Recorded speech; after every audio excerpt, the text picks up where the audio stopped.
make a note of the start time. 5:31. Okay, member Wheeler. Okay, member Jacobson. Member Miles is absent. Member Sperlingwood is absent. Member Rockwell. Here. Member Davis. Absent. Member Crow. Here. Member Fultz. Here. And Chair Porter. Here. All right. So Okay, we're missing members Wheeler, Miles, Sperlingwood, and Davis. all right. And since it is a workshop, we don't have comments at this time, so we can go ahead and get started with our meeting. I think since the review of the integrated resource plan is still on the docket, and since Member Crow took it upon himself to have a summary produced for it, I'd like to start out the meeting by thanking Member Crow for doing that. Again, putting together a summary with as many topics covered, many different inputs, and many different opinions is what I would call a thankless task. And Member Crow offered to do that. And I'd say did a good job. You just, all I had to do was touch the audio settings. That's so funny. Thank you. I don't know why it wasn't working. Okay, Oh, somebody needs to mute. Yeah, there you go. All right. Always a surprise there. So I appreciate Member Crow doing that. I just would like to remind, because we had 2 responses from General Manager Belarski, that was a summary. There's no action items in there. Several comments General Manager Belarski made actually pointed to a summary of items listed there, not any position of the UAB. And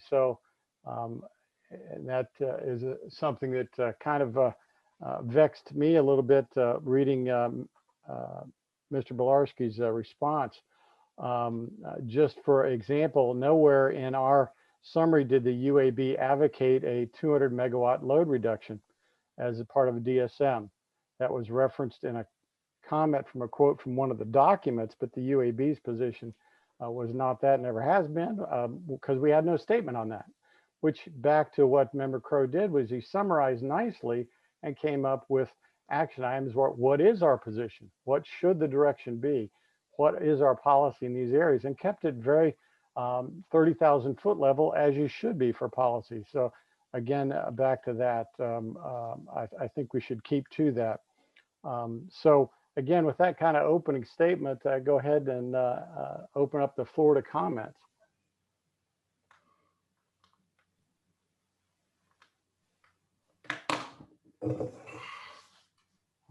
Let's see, people's mics are still on. Chuck. Here we go. All right, Jason, go ahead. Did you want to comment?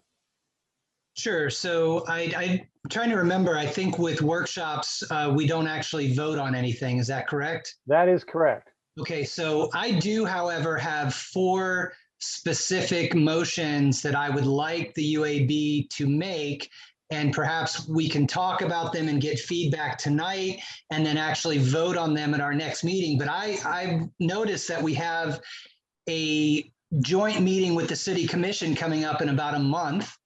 And I would like to be able to show up for that meeting with some specific recommendations for the City Commission related to issues in the IRP.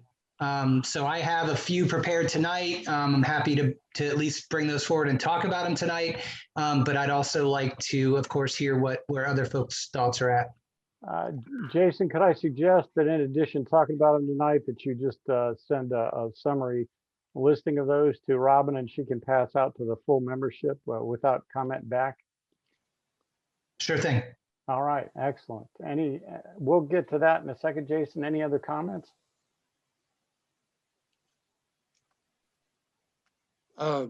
Yeah, member. Wendell, I have a little PowerPoint that tries to summarize what that Microsoft Word document included. So if you want to start with that for a little while as a kicker offer, I'd be happy to run through those for a little while. Well, just a second. I think that's what Robin sent out to everybody. So I think everybody got that. And that's what I was referring to. So again, so there was a whole PowerPoint presentation with a nice summary. I thought you did a nice job. Robin, was that what you sent out? Yeah, she's nodding yes. Yeah, so we got that. So again, we can go over that, but if people have particular questions, but again, I thought it was a good summary of the various and wide variety of comments and positions made. So again, I think everything was in there, whether we agreed upon them or not, but I did think it was a good summary. But we can't go through that, but hang on a second. We'll just see what, Barry, how about you? I'm just debating where to go with this. Yeah, same here, Barry. Good. Yeah, I don't know. I'm torn on the whole thing. I'm trying to think of an overarching mechanism to I feel like we're just missing somehow. Just in basic definition of terms, one of my things that I feel like we're really missing is on looking at the whole life of CO2 of natural gas, for example, versus how it was looked at within the IRP, which seemed to be what happens within the control of the utility, things like that, which as we're looking at climate change stuff and trying to get to 100% renewables has a pretty strong impact. So it's kind of just getting on a definition of terms or seeing if we can get stuff in ways that are meaningful for us. You just cut out there, Barry. You're back on now. Go ahead. Okay. No, that was it. I just, okay. Just if we can figure out, how to get stuff in ways that we can use it. I've been starting to pester, Ed and Tom to say, and I did appreciate some of the stuff that Ed was saying about natural gas, burning natural gas today in the home versus burning it at the plant. But, looking at the long-term effects, I'm just trying to, I'm really muddled on how to put it all together rapidly for the IRP. Yeah, it's kind of like a many-headed monster. There's a lot of different parts to this, such as a statement that we move away from natural gas in the residential field shouldn't be taken as, I don't think anybody said immediately. This is a marching plan. Appliances do wear out. It's a question of replacement. Within 10 years, a vast number of appliances wear out of any ilk in this community, electric driven or gas driven. How we replace them is important, and that should be worked on forward. So taking everything in aggregate and wrapping up in one number and throwing it into the forward realm makes a pretty big number, and it's pretty scary and kind of blocks out all conversation. So a long-term thought process on how to get to where we're going is probably what we need. And so I think we need to move towards a more thoughtful plan. And I think, Barry, you're right on target on getting a handle on what it means to, what would we replace a water heater with? A heat pump water heater would actually save money. And so you wouldn't have this cost of money increase for the individual customer, but they do cost more to put in. That is correct. But, again, as time marches on, these will fail and they do need to be replaced with something, and the customers will replace them with something. We need to guide that discussion going forward and have a plan in place before, we embed a technology that lasts another 30 years. So one thing I was reading a book recently that was very helpful was talking about committed carbon. Yeah, right. Which I think is what you're touching on. If I buy a gas engine in my car today, I'm committed to 10 years. Yeah, well, and some people more than others. My Acura is a 2004, bought in the fall of 2003. So my committed is more than the normal person. So, yeah. So I got to watch that more than anything.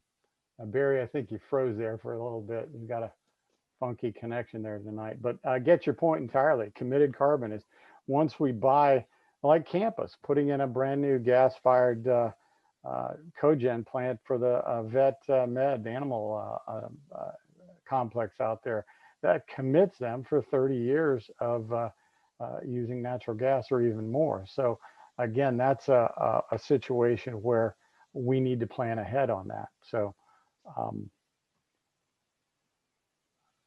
Tim, we haven't heard from you yet.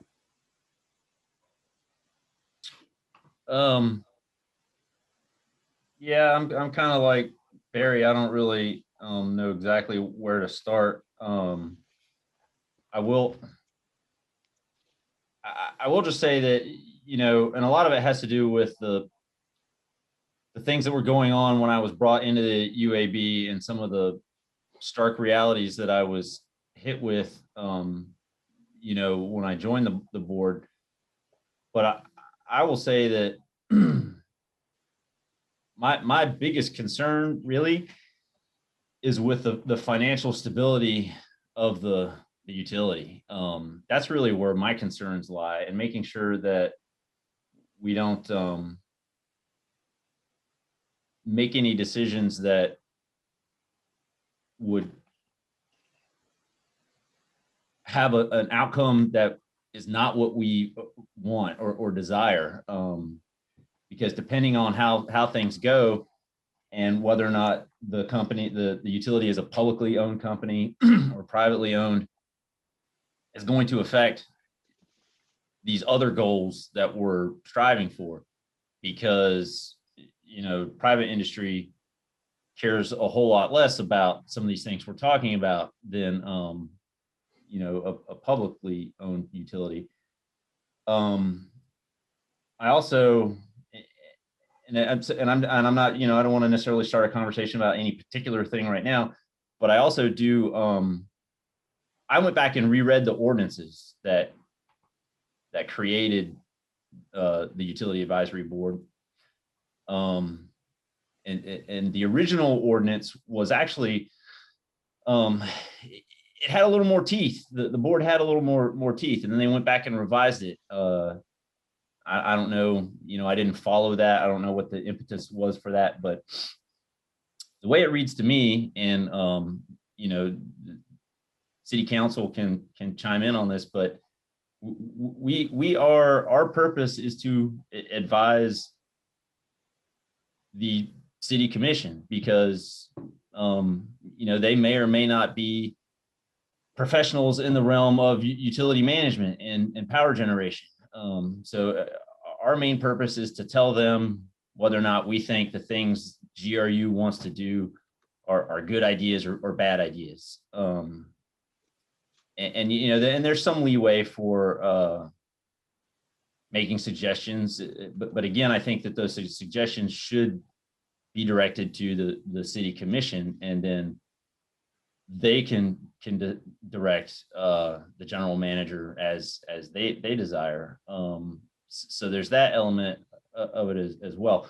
And I think I said in an email before, you know, I'm not really here to tell seasoned professionals how to do their job. You know, if I disagree, certainly I'm sure I'll say, but they've been hired. They know what they're doing. They've been doing this a while, and they know a lot more about it than me, and even some of the city commissioners. So again, it comes back to, for me anyway, making sure that we address some of these financial issues that are facing the utility, and working towards these other goals. I'm not trying to rain on anybody's parade, but you know, there's got to be a way that we can work towards these goals while focusing on keeping GRU a public utility. That's I guess that's really all I got for now. Well, thanks, Tim. That's very well said. I appreciate you digging into that original ordinance and the follow-on, and reminding us of that.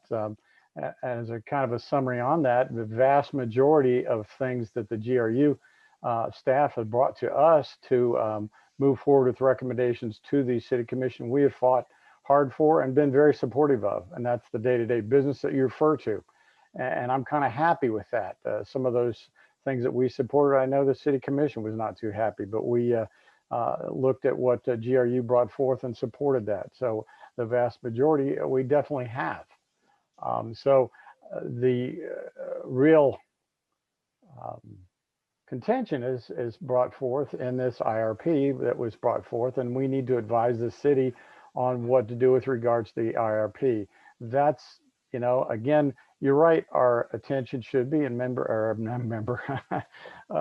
Manager Bilarski reminds us that our advice, or our job is to advise the city commission, not GRU. But again, in our room, in our workshop, GRU's in the room. So, and you're right, they are the seasoned professionals. So we might as well hear their viewpoint now as rather than go around the barn and hear it again another way. So it's kind of a making sausage type of process that feelings get ruffled and feathers get ruffled, or whatever you want to metaphor that I can mangle. I was very good at that in my age and still am. But still, at the end of the day, that's what we're doing. And so the IRP is a look into the future. We know that the city commission has a goal to go to renewable energy by 2045. And so that IRP and that goal are food for thought and food for consideration going forward. So that's kind of where we're at. Again, I would like to point out strenuously that we're still in the process of making some sort of recommendation to the city. We've not put any dates or any numbers on anything. So to claim otherwise, it's just, we're not there yet, and we haven't said anything about those. So we're just not there yet. So with that in mind, Jason, I'd like to hear some of your proposals for statements you'd like to see us make and vote on. Sure. So as I mentioned, there are 4 of them. These should not be any surprise to folks because I have sent them out, at least a version of them previously in emails to Robin to share with the entire UAB. The first 2 relate to energy efficiency. And I'm going to, of course, include in that, you know, all matter of efficiency. The third one relates to carbon accounting. And the fourth one relates to the natural gas discussions we've been having. So I'll just go through them one at a time, and I can go through them all 4, or one at a time. We can talk about them however you guys want to do them, but I'll start with the first one. Yeah, go ahead. So the first one says whether it's included in future IRPs or issued separately, we'd like to see a periodic self-rating from GRU based on the same metrics discussed in the ACEEE report, Unrealized Potential, so that we can see how GRU stacks up against other Florida utilities with regard to its energy efficiency efforts. Okay. All right. I might just go through them because that's pretty self-explanatory, at least to me, but go ahead on the second one. All right. So the second one, related, we'd like to request that the City Commission reevaluate its position with respect to GRU-sponsored and funded DSM programs, particularly in light of projected future consumption and utility needs. Right. All right. Third one, this gets to the carbon accounting.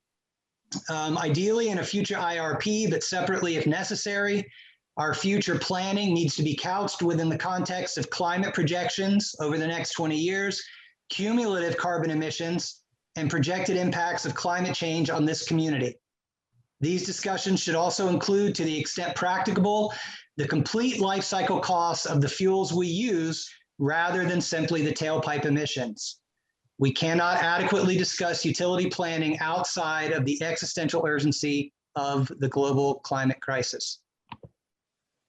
Okay, and last but not least, I think 4 is, go ahead, natural gas, right?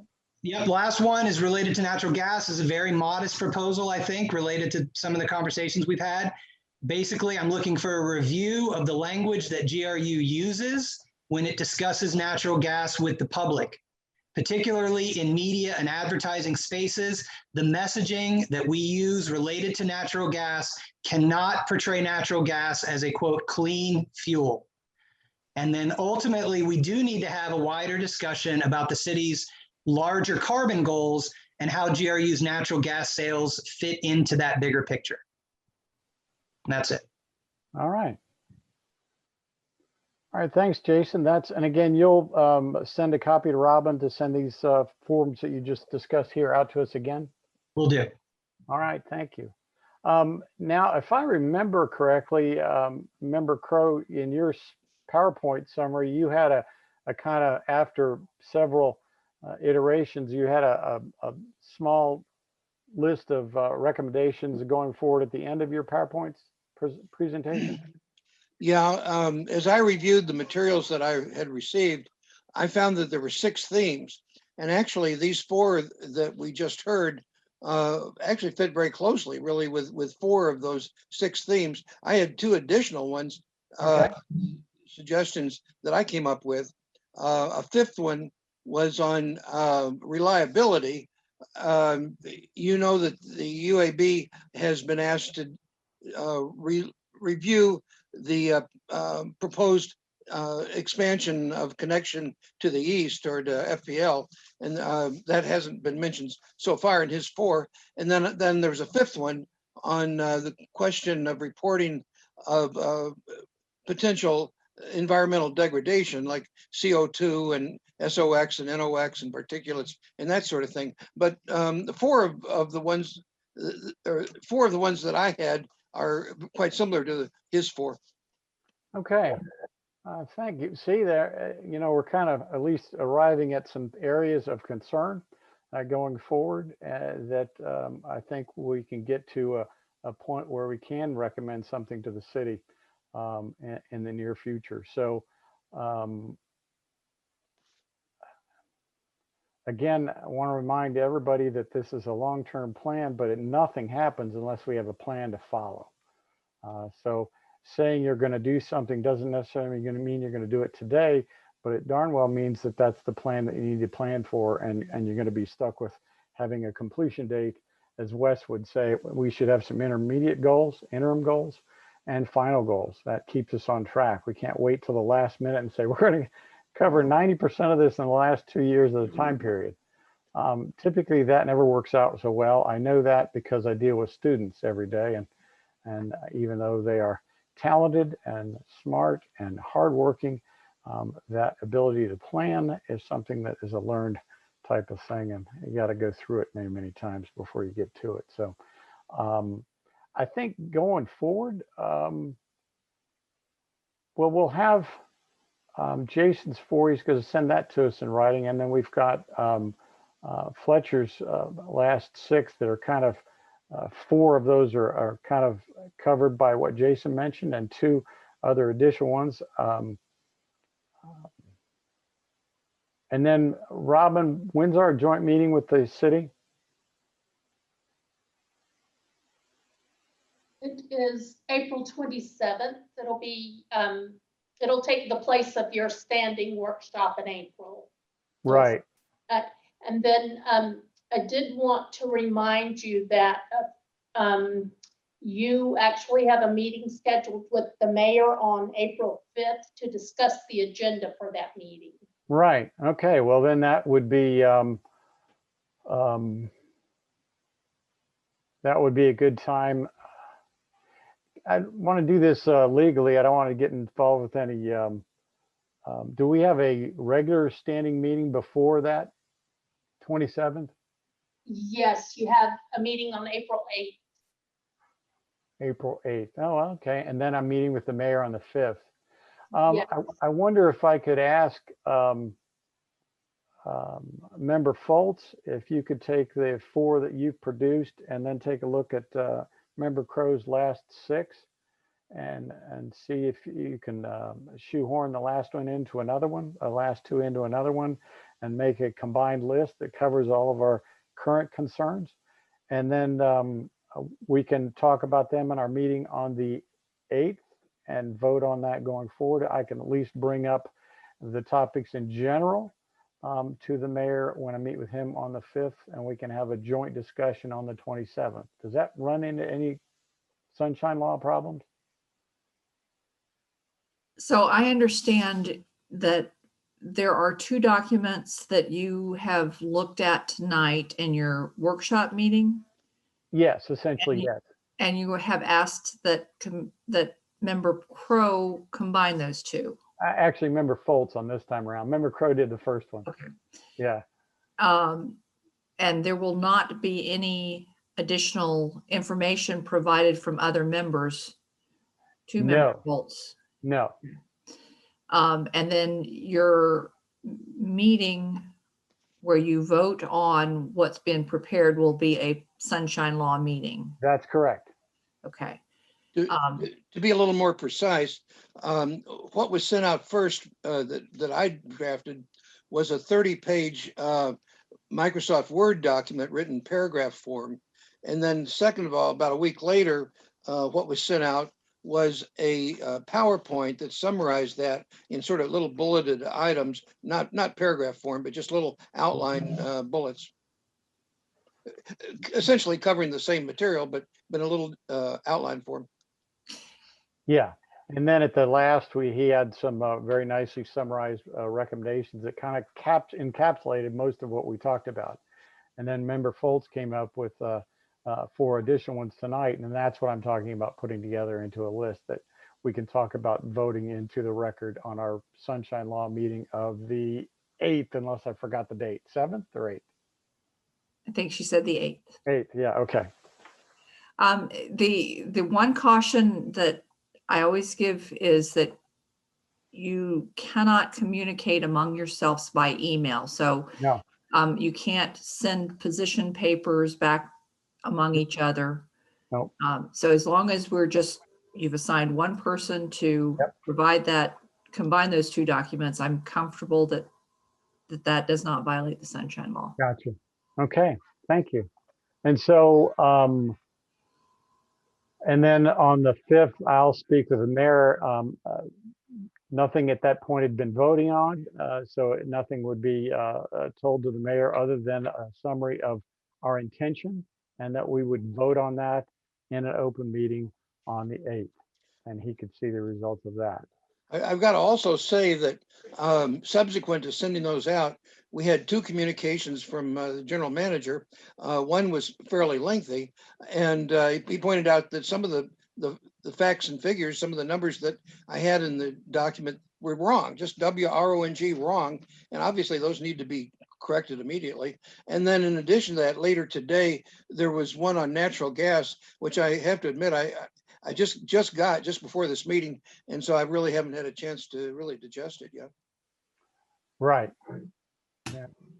Member Wheeler, thank you for joining us. Yes, my apologies. I got delayed and had a hard time getting in. Yeah. All right. Like your background, it's not the beach, but it is sunny and appropriate. It is sunny indeed. Yeah. And when I may have a moment, I'd like to speak to Member Crow's presentation. Yeah, let me summarize where we're at so you get the gist of what's going on. Member Crow and his summary came up at the end with about 6 bulleted suggestions about going forward. At the same time, Member Foltz discussed 4 actual items that he would like us to vote on our next public meeting. And he presented a short summary of those. My suggestion from that was to take Member Crow's 6 bulleted list and Member Foltz and assign Member Foltz, because there's significant overlap on 4 of them, to come up with a bulleted list that we could actually go forth in the public meeting on the 8th and vote on. Fantastic. For moving forward. And at the same time, I will have a meeting with the mayor to discuss our combined meeting with the city commission on April 27th. I will have a meeting on the 5th with the mayor. And at that point, I will tell him not any conclusions, because we won't have voted on it by then, but at least what we're looking at. Good. Right. Thank you. Now, again, you probably had comments too. I just wanted to make sure you got up to speed. I appreciate it. Do I have the floor? Yes, go ahead, Member Wheeler. Thank you. I want to start by saying thank you so much to Member Crow. Yeah. You've done a hell of a job, put a lot of work into it. I like the materials, I like the presentation, so thank you. And this gets a little tricky in that I prepared extensive comments following up to Member Crow's presentation and the general manager's response to it. And Robin, who is attending, has told me that we're no longer allowed to share comments through her. So I don't know quite what to do, whether to bore you, while I sit here and read my comments for 10 minutes, or whether I can send them to be part of the official record, or what. Robin, do you have any suggestions? You're on mute, Robin. Yeah, they're good. I will defer to our attorney, Ms. Bennett, who is here. It's gotten to a point now where there's a lot of stuff flying back and forth. And I am really afraid of doing something that I should not do by sending that stuff back and forth. So I'm going to defer to Ms. Bennett. I would suggest that you, Member Wheeler, provide Robin with your comments and let her put it into the next set of, in the next agenda as a backup. I think that's the best way to avoid sunshine law problems. It becomes a little bit of a problem when somebody, when somebody presents a position paper and then you respond to that paper, that begins to be a communication. So you could present it today. You can. Okay, present it here's as- my concern with this. I thought the intent was to make sure there was no direct sunshine, no direct one-on-one communications that weren't part of the public record. But if we're going through the GRU's office using an official emails, that's not a direct communication. That's all part of the public record. Then why can't we prepare these comments ahead of time so I don't have to bore my fellow board members with my verbal speech? Why can't it just be sent to her and then forwarded to them for discussion at the meeting? That's all part of the public record. Yeah, public records and sunshine law are two different laws. I'll provide you with a copy of the Attorney General opinion that talks about and advises against that type of exchanging of position papers. One person can provide a position paper, but when multiple individuals of the same board begin to exchange position papers, it begins to be a communication that is not in a sunshine meeting. So I would appreciate looking at that opinion. My concern is that this is just going to be a means of burying, hiding, stuffing away members' comments. It's going to be provided as background for the next meeting. It'll be in the very back. It's background materials. Maybe it's read, maybe it's not. It's just, I understand where you're coming from, but it seems to me that it stifles discussion, it stifles comments, it stifles board participation.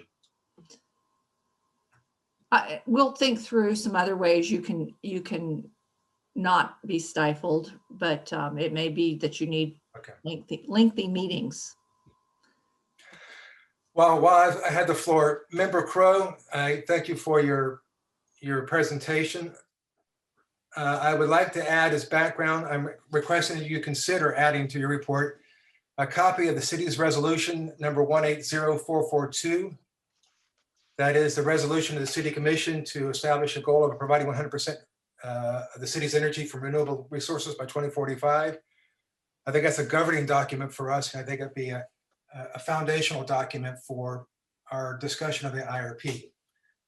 While I'm requesting, I do note that my written comments of our last meeting, our January 26th meeting, I'd sent out previously, in which I commented on our IRP, were not included as background. And if you would consider adding those, I did provide those to Robin, and I believe they were sent out to the other board members, so I wouldn't swear to it. And then finally, Member Foltz did a great job of providing an energy efficiency report. I did the same thing. I sent a link rather than a report.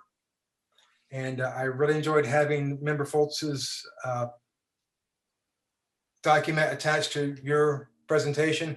And I'm requesting that you attach mine as well. And I have copies of all of those that I did send to Robin. I don't know if I can send them to you, whether I can send them to legal, whether we simply make them go away somewhere and just talk about them and not look at them. I don't know. But those are my requests.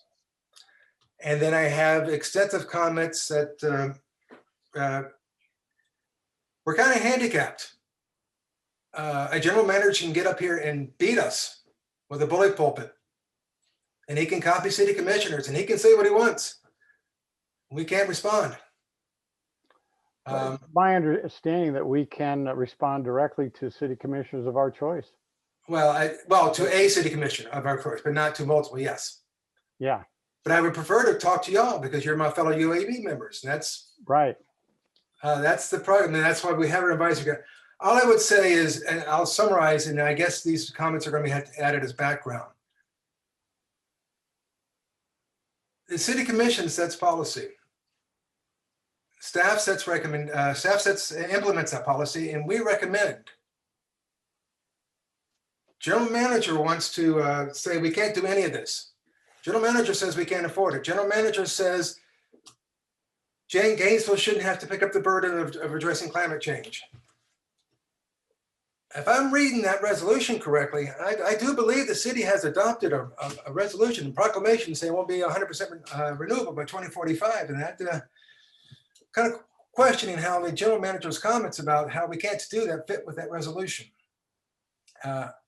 As I've said time and time again, we are a board that recommends aspirational planning.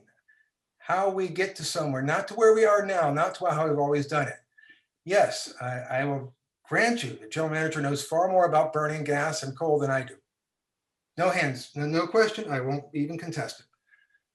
But we are here to move the city forward. We're here to advise. And when he sends out these things about saying how much it's going to cost us to do this and this, that, and the other, and it's almost as though they were threats to us and to the city commission. When I asked a year or so ago for some studies on EV, electrical vehicles, and how we could subsidize and how we could bring them in, general manager's response was he was too busy and the staff was too busy to study that issue. But he sure had time to study how much gas subsidies taken away would affect us, and did it pretty darn quickly.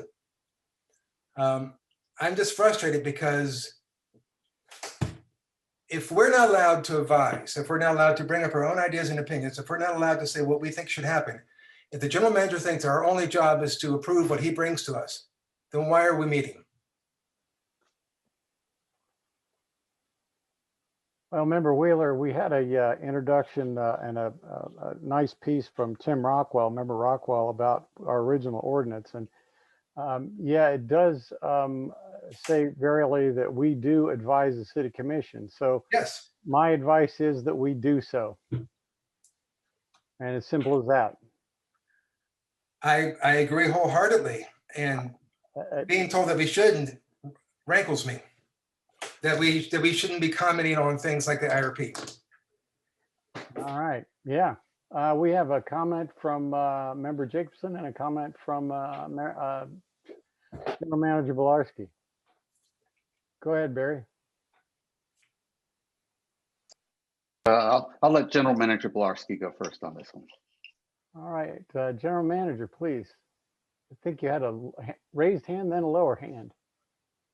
Yeah, you can go ahead, Barry, if you've been waiting to say something. I don't have a problem with that. Oh, okay. My comments yeah. were unrelated to what Wes was saying. I had my hand Oh, up okay. before that, Okay. so I will yield the floor. Yeah. No, I don't want to get into the details. All I would say is that I'm certainly not trying to stifle discussion. I haven't stopped the UAB from discussing anything. I mean, we've had workshops, we've had meetings. I've had, I'm looking here, I have two people from my rates and regulation area. I have my energy supply manager. I have the city attorney's office on here. I have Tom Brown, my COO. I have Claudia Raznick, my CFO. I have Eric Walters, who has a position that is so long, I can't even give you the whole position. If, so we certainly are engaged. We're talking about these things. All I'd say is that whether you like it or not, we are the industry experts. And when we're telling you things that we know from hundreds of years of experience, that experience includes solar. It also includes renewables. I mean, we're running the biomass plant. We've been dealing with balancing the solar plants that we have out there. We're not trying to be obstructionists. In fact, we have the science behind us when you start talking about these issues. And that's why I have concern, and I'm going to voice my concern, just like you're all going to voice your opinions as well. You know, I do have one of those concerns is when I hear somebody on the UAB say that they'd like to bring something to the city commission that basically says we can only say certain things about what the science actually shows. I mean, science does not show that natural gas usage is dirty. And compared to the alternatives, it's a very clean alternative. That's the scientific evidence. You show me credible evidence of the majority of scientific evidence that shows that it's not.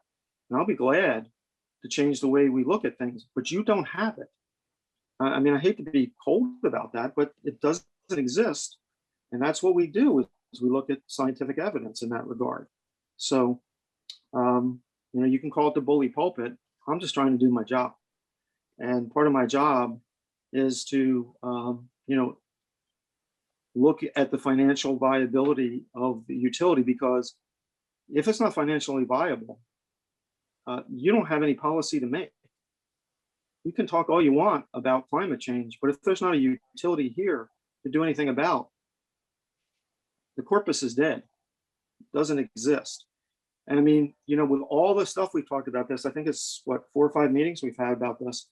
We have a meeting on Thursday that's going to be talking about the general fund transfer.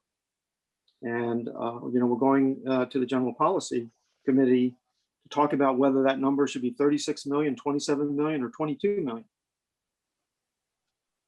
UAB hasn't weighed in one bit on that, nor have they shown any interest in doing that. And I think Or is it our job to do so? absolutely, Wes. I mean, are you really going to say that? It is a policy decision. GFT is a policy decision by the city commission. And you just said you make recommendations on policy and you advise the city commission. Now, all of a sudden it's hands off. Okay, I'm done. I'm getting upset. I'm done with my Yeah, comment. I've been upset. Well, hold Yeah, on. well, you were born upset, Wes. Hold on to both of you. Geez. This board has weighed in many times with our opinion about the GFT. We have said many times that the situation with the city is untenable. It's in arbitration right now. That's a good step. Okay, so that's where it needs to be solved. It's not in arbitration. Well, you've got a mediator, don't you?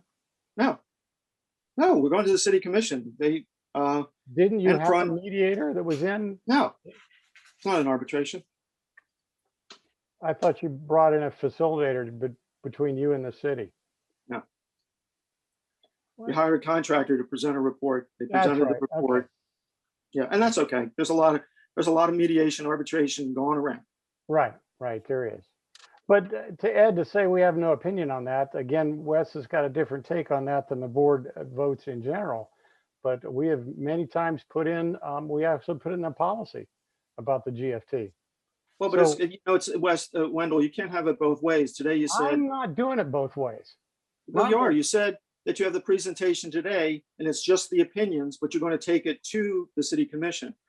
Well, you haven't taken anything to the city, and you said there's nothing that the UAB has decided yet That's right. on this, right? Well, But now you're saying you do have a position on the GFT, but you haven't taken anything to the city commission. So how can you have a position on it?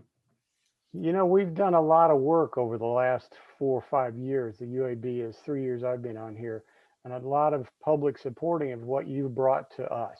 We've done that. You can't deny that. That's another subject. I'm talking about the GFT, When you get which to the is GFT, the heart and soul of the money that is left over for the utility, that it can do the things that you all are talking about. right. And until we have that lifeblood, I mean, right now, we're paying more in the I know GFT that. than what we earn. Ed, I know all that. Okay. I know what you're talking about now, and I'm not responding to you saying, I know all that. Well, what do you want us to do? Go up in front of the city commission and say they should lower the GFT? No, I would not want to be accused of telling the UAB to do anything.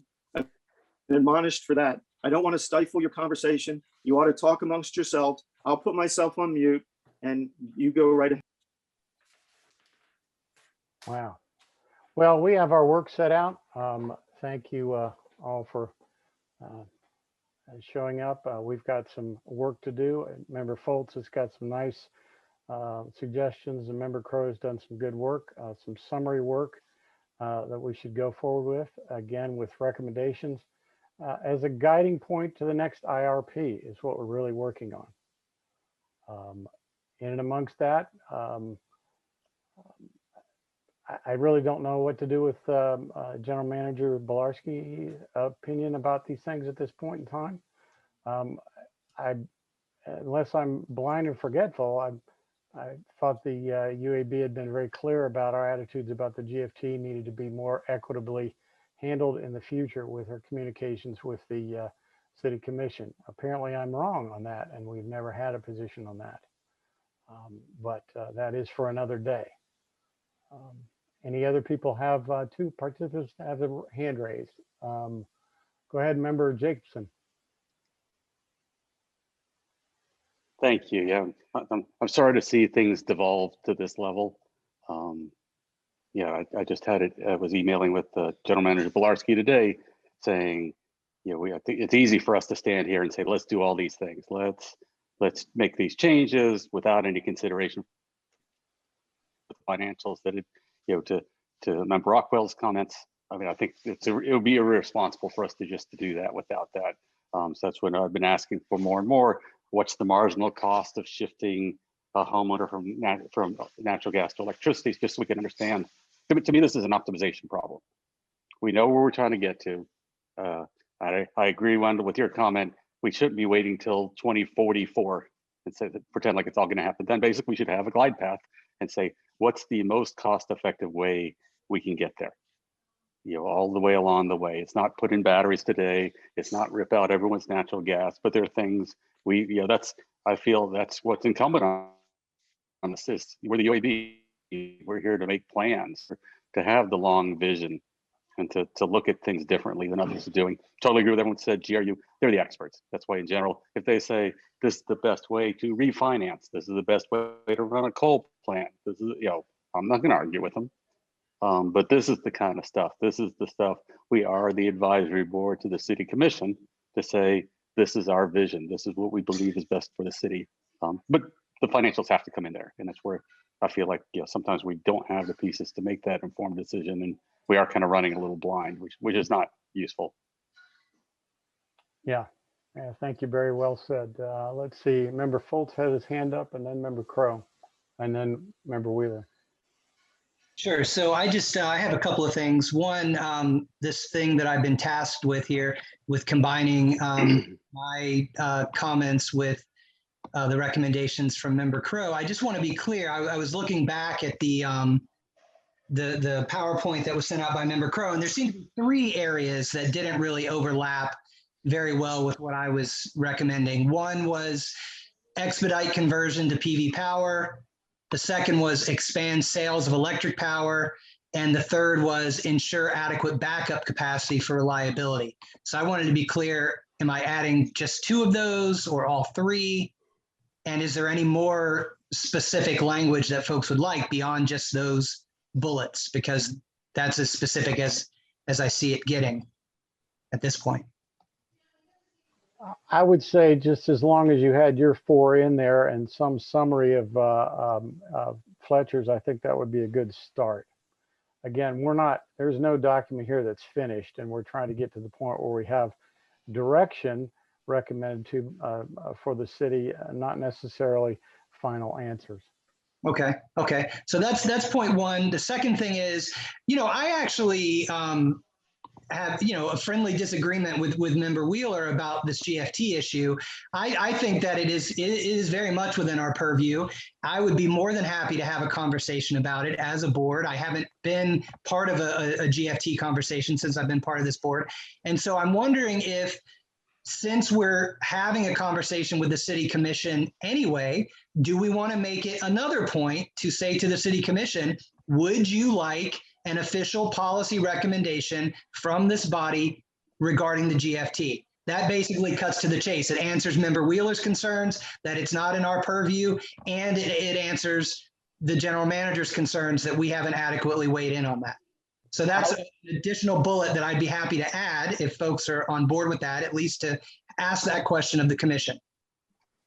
I would be more than happy to entertain that.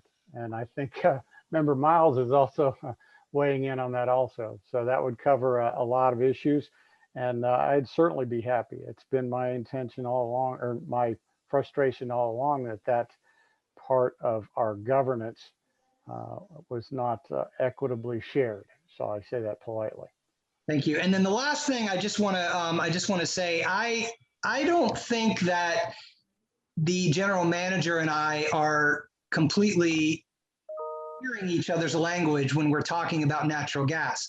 If the general manager is arguing that natural gas is a cleaner fuel than coal, I'm open to that argument, absolutely open to that argument. I mean, I think Barry has made some interesting points and other folks have made some interesting points about if you want to talk about cradle to grave comparisons, okay, that, you know, and certainly as somebody that has worked on the issue of how coal is harvested, mountaintop removal mining, that's a conversation I'd be very interested in.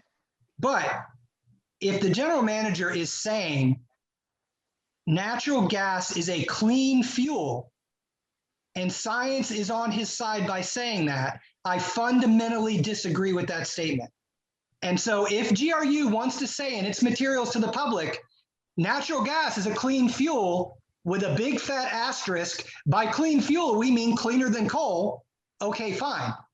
But beyond that, I don't think that we necessarily disagree. Like, natural gas is not a clean fuel. Is it cleaner than coal? Okay.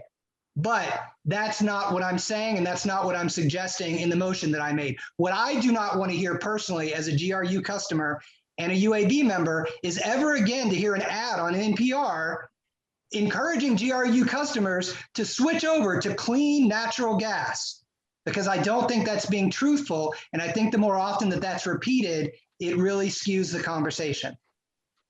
Thank you. All right. And then we Yeah, have Wendell, I wanted to address that because that's not what I'm saying, Jason. I appreciate you saying it in that regard. It's the cleanest of the alternatives we have right now, unless you want to go nuclear. You can add nuclear to the list that you're putting on there. I think, but in terms of those reliable sources of power that we have to have, it is the cleanest energy. So I appreciate your passion. And you know what I'll say is the use of gas, the conversion of coal to natural gas, is the predominant reason we've had such a drop in greenhouse gas emissions over the past decade.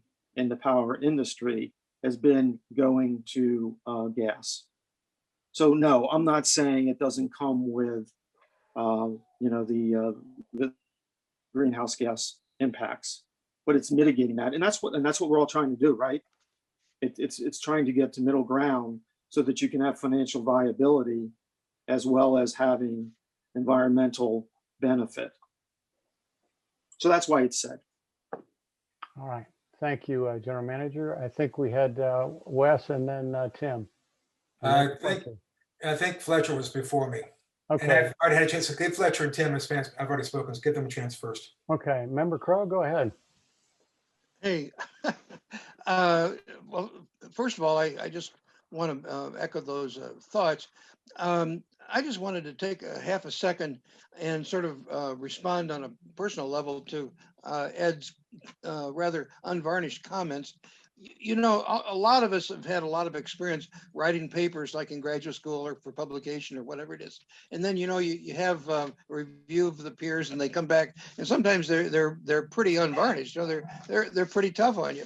So when I first read Ed's comments, I said, whoa, black and blue time. But in rereading those, I just wanted to say that I really appreciate that. We need to be able to stay on the road with guardrails. And God knows we need accuracy. Sometimes people call this the age of post-truth. Well, we can't live in post-truth. We have to live with accuracy. And I really appreciate those comments. And I presume there are others that probably we haven't even received yet. But I just want to go on record and say that I truly appreciate the detailed reading and analysis and helping steer us out of, getting stuck in the mud somewhere. I also wanted to say that in addition to what you've received from me so far, there's some other documents that I have that haven't been given to Robin to be distributed yet. And so I will distribute them because I think they're very pertinent. For example, there are experiences of regulated utilities in North Carolina that have done some of these things that we're talking about. And of course, we have, good analytical studies of what they've achieved with, what kind of cost and what kind of benefits. In addition to that, there's a big study that came out of the Department of Energy that looks at, I think, about a dozen different utilities. And I've got a list of them if anybody wanted to see that list. But anyway, it's a good study to see how these other utilities have fared with a number of these recommendations. And I think that study deserves sitting down with it for 10 or 15 minutes and really kind of absorbing it, because I think it gives us some real solid insight as to what some of our options are here. So I'm going to be sending those out. And of course, they can obviously be folded into any sort of final report or whatever that we eventually come out with. That's all. Thank you, Member Crow, for keeping us on track and for your comments, and also being a kind of a repository of all library resources for us. So I appreciate that more than you can imagine. Member Crow, I think you were not Member Crow, Member Rockwell. Thank you, Chair. First, I just wanted to mention that, regarding the natural gas being clean or not, based on the information that I have from the U.S. Energy Information Administration, natural gas is 59% cleaner than burning coal when you're talking about pounds per kilowatt hour of CO2. So it is cleaner by a large margin. I agree that we probably shouldn't be selling it as, perfectly clean, but it's better than the alternative. So having said that, I just want to, after processing, the things that just happened, I would like to see this in what I thought this would be is a little less adversarial. I think ultimately we're all working towards the same goals. And what I thought, this is called a workshop, and I'd like to see us all, the board and GRU, workshopping these ideas. What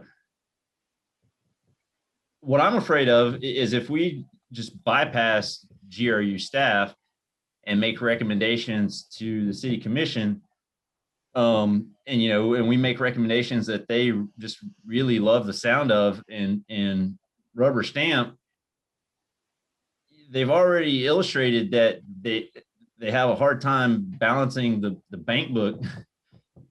So I would just really like to present something to them that the board and GRU is in agreement on, that is realistic.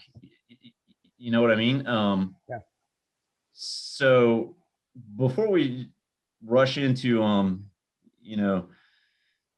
making any motions to send recommendations, I would like to, we haven't really given, other than Mr. Bielarski's comments that he's sent to us, which I took to be, okay, here's what you're saying you'd like to do. Here are some of the problems with that.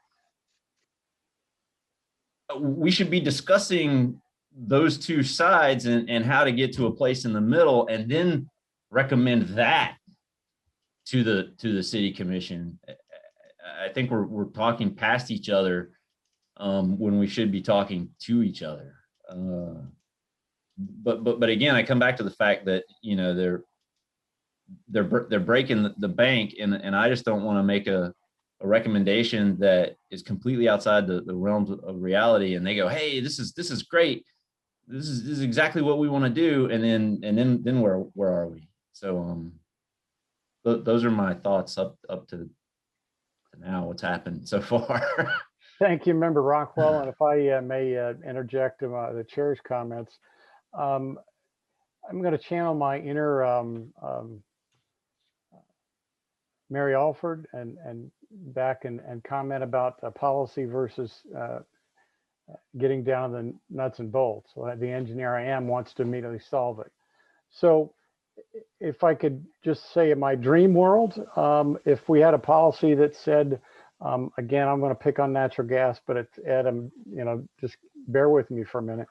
But if we had a policy to incentivize the conversion of residential natural gas to electric, and that is a policy agreed upon, then the next recommendation, again, with Tim's words in my echoing in my head, along with everybody else echoing in my head, would be to let's go out with the DOE, the Florida Municipal Electric Association, and get a grant and take a look at a neighborhood and convert 10 houses to heat pump water heaters, and take a look at their bills and take a look at the conversion costs and take a look at the things and see if we can make things work and see if the efficiencies pan out.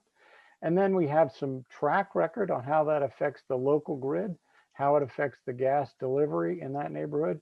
We take a look where maybe the lines are old and you would have to replace gas lines. And so that you pull back in bits and pieces and incentivize and see what kind of incentive would it take to get customers to do something. That's on the small scale that gives us all a lot of track record on what's successful. And that's exactly getting to what Tim's point of view is. Then that's working with staff and saying this is a direction. If we wanted to take the same thought process with batteries, take one of your feeder networks downtown with the Kelly plant that has a lot of solar right on one of the lines coming right out of John Kelly. And then take a look at what would be a minimum size battery that I could put right there that would cut out all those fluctuations and allow us to put more solar on that line and not less. And so then I would have a track record of exposure on how to control that. And again, I would look towards DOE and FEMA, if I got the acronym right, on some grants to do that, so we wouldn't invest our own money to do that. I think the time is right and the climate is right with the DOE these days to do that. And so I think that would get to that track record. And again, the policy is the same. We want to incentivize moving away from natural gas and going to electric and all electric. But saying that doesn't mean that you transfer all the natural gas to electric tomorrow.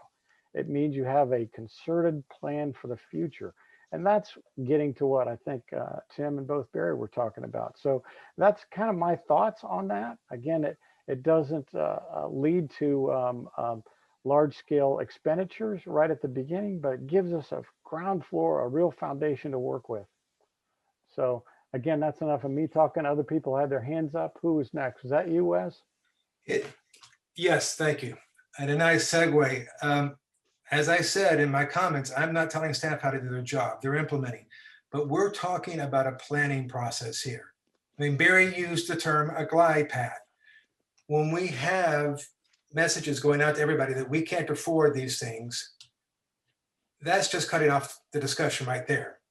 I mean, we need to look at the bigger picture. We need to look at the planning. We don't need to be hearing why we can't do it because it's never worked that way. We need to be talking about how to make it work, how to happen. Put in Barry's glide path and make it happen now. If we go out and spend, I don't know how many hundreds of millions of dollars on new gas turbines, they're not going to be going away by 2045. And the city has made its goal to be renewable, resource only by 2045. We need to be working on that now, not explaining away why it's too expensive, why we can't do it, but we need to start finding a way to make it work now. That's the city's resolution. We're looking at a plan to make it happen. And I'm not trying to bankrupt anybody, but if we put this off and if we keep sinking money into fossil fuels, we're never going to get there. And we'll have the same discussion year after year after year after year after year. It's too expensive. We have to put it off to later. Gas may be cleaner than coal. Maybe. It is not cleaner than conservation. It's not cleaner than solar. It's not cleaner than wind. It's not cleaner than any other number of things. It is not a clean fuel. Well, thank you, Member Wheeler. And again, to put out, this is local government. This is making sausage. This is where things actually happen. And so it's the biggest change we will ever see in our lives. the change in the utility grid in the world. It is the biggest thing we will ever see, bar none. And we're right in the middle of it, right at the gritty edge. Tell me about it. We're going to have arguments. If we weren't having arguments, I'd be more suspicious. But the thing is, we have to start now, because we can't do it all in I 2044. understand you, Wes. I understand you completely. But again, I'm just trying to put it in perspective that, again, we've got some people that have been ruffled feathers and upset a little bit, but this is where it's going to happen, trying to make the biggest change our lives will ever see. So again, I'm not surprised, and I try not to take it too personal and too seriously. We still got to march on and figure out a way forward. Chair Bilarski, you're here all the time. I keep wanting to call you Member Bilarski, but that's not quite true either. Yeah, put me in, Coach. Yeah, right. No, I just want to make a comment, and God, I think Tim is right. There's a lot of talking past each other. I appreciate some of the comments that Tim made, and I did see him raise his hand when I was talking about addressing the GFT. So I did want to mention that, yeah, he's been a long time proponent of looking at the GFT. So I wasn't ignoring you, Tim. So I apologize for that. But I did want to mention, Wes, that you actually said what I was saying. You said that natural gas isn't cleaner than conservation, solar, and the other things. That's exactly right. I agree with you. The problem is, as a utility, the things that you mentioned, we can't account for in the reliable running of our utility. So one of the reasons we talk past each other is that we're restricted by laws that require us to put a plan together that is in accordance with FERC's requirements. And you said it exactly right as well. You're supposed to be looking at this as aspirational and going toward a goal. So the problem is, how do you marry that together, in the boots on the ground and moving strategically and tactically, and then setting policies? Because where we end up getting into issues is when you say what you say, and then you say, well, we have to start now. Because that's the clincher for me, because we can't start now because we don't have the capability to start now. And so, because if we do, we're breaking the law. Excuse me, Ed, without, I don't want to be accused of interrupting, but I just did, Ed. No, go ahead. Give me the pleasure of that. But Sure. What I just recommended is a way to start now, but not engage all of your money and all of the change, because you need that experience going forward. And that's kind of where I think you can have the cake and eat it too, where you have a policy that says, I got to start looking at this stuff. And the start of those things might be a grant with the DOE to change one line, to look at one area, to look at one neighborhood, to start figuring out what this animal is going to look like when all of a sudden the rules do change and you can move forward. Because within 5 years, you will have, I guarantee you'll have dispatchable virtual power plants that will be legally dispatchable. And so there are existence in other parts of the world right now, and existence in parts of this country, but not here in the Southeast, or not here in the Public Service Commission territory of Florida, but they will be coming. So how do you prepare for that day? That's what I'm looking for. And that to me is more common ground and more engineering and more kind of makes a couple of us more happy. And I hear what you're saying. I understand that. The problem is with that, it's not the game changer for us that other members are looking for and what I'm hearing from them. And it is certainly not any less or any more cost effective than what we now have. In fact, it would require grants. So we're beholding on another party to get into something, and grants end up, believe it or not being cheap, because you have to have people that actually, you almost need a grant department, which we don't have one.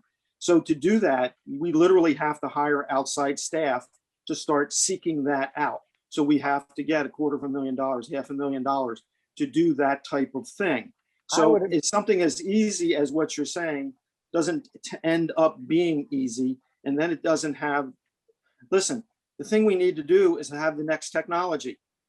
That's what's Well, going to make it work, In some areas that technology exists. We're just talking about ways to implement it. not to get- commercially. It's just not commercially feasible right now. And I'll defer to Tom or somebody else in energy supply like Dino with what you're talking about.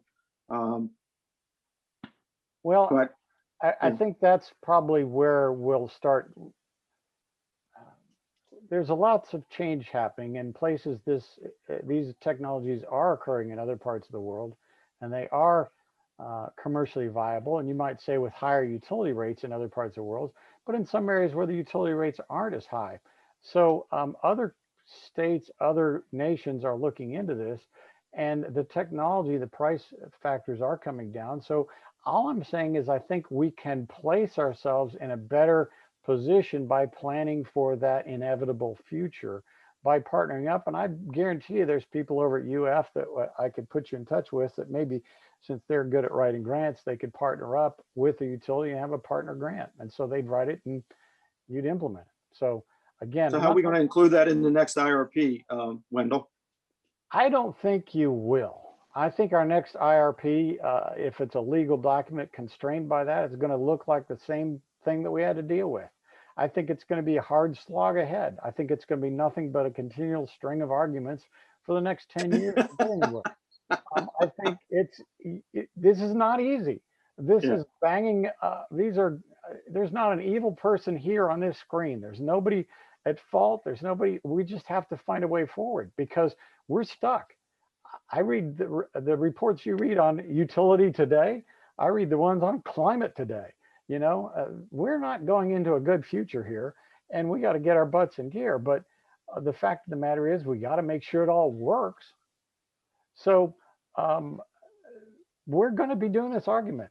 I'm trying to find a way in between yourself and several of our board members and try to find a way forward to make us have some progress that is useful going forward, because the last thing you need is to come to some final realization that today is the day this is all economical and have no experience in it and fumble your first day out on the big mound at the big leagues. We don't want to do that. We want to have some experience. We've got some solar experience. We don't have a whole lot of solar and battery experience. We've got some DSM experience, but we don't have a whole lot of experience with this version of DSM. And that's demonstrably different than the DSM you're familiar with back in your other utilities you worked with. There's a lot of changes afoot out there. And so dipping your toes in this and getting some things going and getting some practice at it, I think will give us rich dividends. And I think that's where policy does meet physical action, but doesn't mean you're going to change everything tomorrow. That's what I don't like the comments. I'll say it right up front. General Manager, add all the numbers up and put them in the present and say you're going to do it all at once and give you a big number. That I'm with Wes. That just stifles conversation. But I do want to have something that we can actually work with. So yes, the economics you put forth do look like that. I think when you actually do it correctly with the future technology and you do it right, I think things look more favorable than what was put out there. But let's do a pilot project and show us. Let's make it work. Let's make it not work. Let's see what happens. But let's not be surprised. So, Or you can let the market dictate it and you can be a market follower versus trying to be a small utility, trying to do it on your own and not have the economies of scale. So there's two ways to look at that too. there is. Because if we're going to solve climate change, GRU is not going to do it. It's going to be a global effort. I respectfully disagree. GRU will do it. We'll be part of the solution. It's not. That's not what I'm talking about, Wes. I'm talking about actually being the driver of it, and we just can't. We just don't see that. That's Well, you're talking yeah. about me throwing bombs. Hold on, both of you. The other part, let's put some happy news in here. GRU is actually in a good situation because we have some extremely well-maintained older equipment that is still operating and still in good condition. So we aren't in that horrible situation we'd be if we absolutely had to build a 200 megawatt natural gas plant now and faced with 35 years to pay it off. I mean, at least we're not stuck there. We might be, but you know. Well, thank you. Yeah. Thank you. It's nice to hear that. Right. So it's like me and my Acura. It's like, I don't want to buy a new car right now. My next car is going to be electric. I want this piece of crap 18-year-old car. I want it to last at least 2 more years. Wait a second. Are you comparing GRU to your Acura? The Acura, yeah, the Acura actually is a fine car. It's absolutely a fine car. And it's 18 years old. I've never had a car last that long in this good a condition. So again, it is a good apt comparison. So I appreciate more than you can imagine, Member Wheeler's passion on this topic, because I've been burnt out at work, and it's hard to bring a whole lot of passion to this job, and it's my life's work to be exactly right here. And so if I seem tired and out of sorts, I am tired and out of sorts. So I appreciate everybody in there filling in and putting their 2 cents worth in and making this whole thing work. But let's not kid ourselves. It's going to be like this. It's not going to be yippee skippy or happy yappy. We're going to be at each other's for the rest of time. And I'm sorry, again, it's the biggest thing out there. It's the biggest thing out there, and it's going to be tough to solve. Barry, get me out of here. What do you say? Right. Just, things are starting to gel for me. I appreciate what Member Rockwell was saying. I agree with you on a number of fronts. I think I would say it a little differently. I want to have GRU engaged in our discussions because I want them to shoot holes in what we're saying. GRU often brings, most of the motions come to us and say, here's what we suggest that you recommend. But I want to have that happen because I do agree with what you're saying. We don't want to come up with this sounds wonderful, let's all get excited, and suddenly City Commission says, GRU, make it so. Listening to Ed talk, one thing that really occurs to me is, as we've said before, GRU are experts at what they do. Take climate change out of all this. Without climate change, GRU would still be in a world of hurt. Customers are using less, costs are going up, the GFT isn't going down, all these things. So within that, I believe that, led by Ed, GRU has done a good job of optimizing the best they can of a bad situation. So basically anything that we suggest to say, oh, let's do this to get green is, if it were economically viable to do it right this second, and the best thing for GRU, just based on pure financials, GRU would already be doing it. So basically everything we suggest is going to be hard on GRU. I mean, it's just, and I do feel, for Ed and GRU, just feel like I'm causing gray hair and hair loss every time we say, let's do this thing and let's do that thing. So it's how do we, again, come up with the best solutions we can that have the least financial impact with the best bang for the buck. Now, one thing I do have to say in response to what Tim was saying, as Jason has also been saying, if you look at, I have this much CO2, this much natural gas sitting there in a tank, and this much carbon sitting in a pile, the natural gas is going to produce approximately half. If you look at cradle to grave, though, and say how much methane was released, which is 30 times worse than CO2, literally 30 times worse, how much CO2 was released, they're pretty close. And so that's the big difference. That's where this tailpipe discussion versus cradle to grave discussion is so important, because the world doesn't care. Carbon, the climate change doesn't care when it happened in this process. All I care about is how's this affecting climate change. And I think it's worth saying, I know we say let's hold back and let's pull back, and truly I try to, but this is huge stuff. I mean, I fully expect most of humanity to die because of climate change. I don't expect my grandchildren to have a good life because of climate change if they survive. This is huge stuff. So let's, and it could be we're already doomed as it is. Maybe we should just go out with a big party. But I guess I'm not there yet, and so I am trying to manage these things. It's hard for me to say, it's too expensive. Let's not do those things. But I do try to manage. I do try to regulate. So I think that's where we need to, and I'd like to work with GRU to say, within these parameters, what is optimally the best thing we can do. And finally, I do want to say I've been working on a talk for tomorrow. The GRU is actually well ahead of every other utility in Florida. So we're not slouches. We're not anything like that. So I think people, they hear us talk and they forget that stuff. We're always pushing for more. We have done a lot. We want to do more. We are trying to strike that right balance. And hopefully we can work together. I know it's going to be hard, but to get as far as we can. Thank you, Barry, for that. I don't want to say uplifting talk there, especially with all the comments in there, but Barry, you hit it right on the nail. Thank you very much for that comment. Uplifting, except for that mass distinction. Yeah, it happens all the time. That's why I read dystopian novels. It's a little bit like Mithridates, and the whole story about the poison, but no, we won't get into that one. Member Wheeler, you're muted. Try again. Thank you. I had muted. I'll be brief. I would really appreciate if the board members would read their background materials for, I don't know when it's going to happen, whether it's going to be our next workshop or for our next meeting. But everything that is sent today on this is going to be in your background materials. Gotcha. We will, Member Wheeler, thanks for the reminder. And then I think that's a good time right here to bring up the next steps is basically Member Foltz is going to mash up some bullet points from Member Crow's presentation and also from Member Foltz's points that he presented earlier today. Then take those into our next public meeting for a vote on those. Those are policy level. Those won't include, I don't think, include areas that define a certain technology or engineering thing. It's just a policy going forward. Recommendation to the City Commission. I will mention those as a policy outline, not as a fait accompli, if I pronounce that even close to correct, when I have my meeting with Mayor Poe on setting the agenda for the combined meeting on the 27th. So that's our mashup going forward.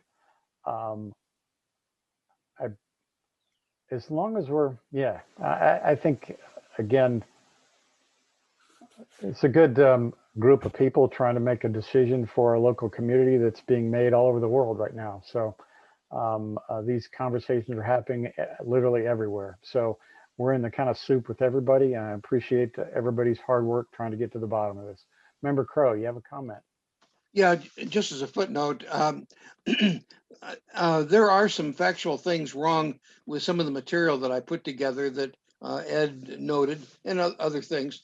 So before Jason works on that, tomorrow I'll scurry around and try to do what I can with editing to follow some of Ed's guidelines and some of the additional material like that Department of Energy study, things like that. So there'll be a version 2.0, and you can use that version 2.0 that'll be coming right out when you do your magic. Okay, Jason? I'm going to recommend against that. Yeah, you can't do that. We're going to go with a rough cut that Member Foltz will work on with the material he has at hand. Otherwise, what it looks like is you're going back and forth between Member Crow and Member Foltz and everybody else. I get that about right? Yes, you did. Yeah, Thank yeah. you. So appreciate that. I think there'll be more than one version as the word goes along, and we'll work at this for a while. Member Crow, so our final points will get in there somewhere. So again, as long as we have the library and everything all in one place and we can all review it, we can come to an agreement in our publicly arrived at meetings as a matter of course. All right. All right. Mr. Chair, I have a question for you or for Barry, if I'm allowed to ask. It's not directly related to GRU, Yeah, but go ahead. people are coming up to me and asking me why a linear solar field wouldn't work along like high power lines. And I understand intuitively why, but if somebody smarter than me could explain it to me. And it doesn't have to be here, but if one of y'all, if you're allowed to. I can give you the quick answer because people have suggested to me along the bridge. The problem is transmission. That pretty quick you've gotten 300-400 feet away from a transformer because you haven't made a block, you've made a big line, and then the voltage has gotten to it. So you'd have to put Yeah, you just froze, in Barry. Yeah, you'd have to end voltage up, up yeah, to you'd move have along a line like that. yeah. So that my answer I've been giving is that you'd have to build lots of little substations. Yep. It'd be way too expensive. Is that correct? Yeah, essentially, yeah. Yeah, good answer. Member Crow. I'd just like to point out that in California, they're actually building those. They're building solar collectors over canals, irrigation canals, which Yeah. are obviously very long, sort of spaghetti shaped, but by golly, they're doing it. They're going to have, first of all, they recommended that they do that. And they haven't done it yet because they got the land and it's right on top of water and it cuts down evaporation and it cools the back of the solar cell. There's a bunch of Yeah. advantages. But Yeah. what Member Jacobson is saying is a kind of a kind of chin scratcher, because again, you get that distance too long and you have too many losses and all of a sudden you have an uneconomical project. Yeah. All right. Thank you both. Yeah. All right, so we have our work cut out for us. Many thanks to our city council, Lisa Bennett, to make sure we stay on the right side of the law. Appreciate that, council, as always. And again, reminding everybody that don't feel bad that you get feelings out of joint, and don't feel bad. We've kept it polite. I haven't slammed my fingers or anything. I haven't even had to go outside and whale away at the tool bench. At work, I get up and walk around the building, and I tell my office mates that if you see me walk around the building 3 times, don't bother interrupting me or talking to me because I'm in a really foul mood. So I haven't done any of that here. We're all after the same goal. We got a different bunch of ideas. We're trying to put them all together and come up with a way forward in a very difficult question. So I appreciate everybody's work, especially staff, those of you that had to listen to all this, Eric and Gary and Claudia and Vincent and Chuck, I saw earlier, and Tom, Hannah was there. All of you in here that are Dino especially, ready to support anything we come up with, good, foul, or whatever. I appreciate your time more than you can imagine. So again, I think that's it from me. And I think that's it as far as everybody else is concerned. I hear. Thank you, Mr. Chair, for chairing. All Thank right. you. Thank you for being here, and members, the meeting's adjourned.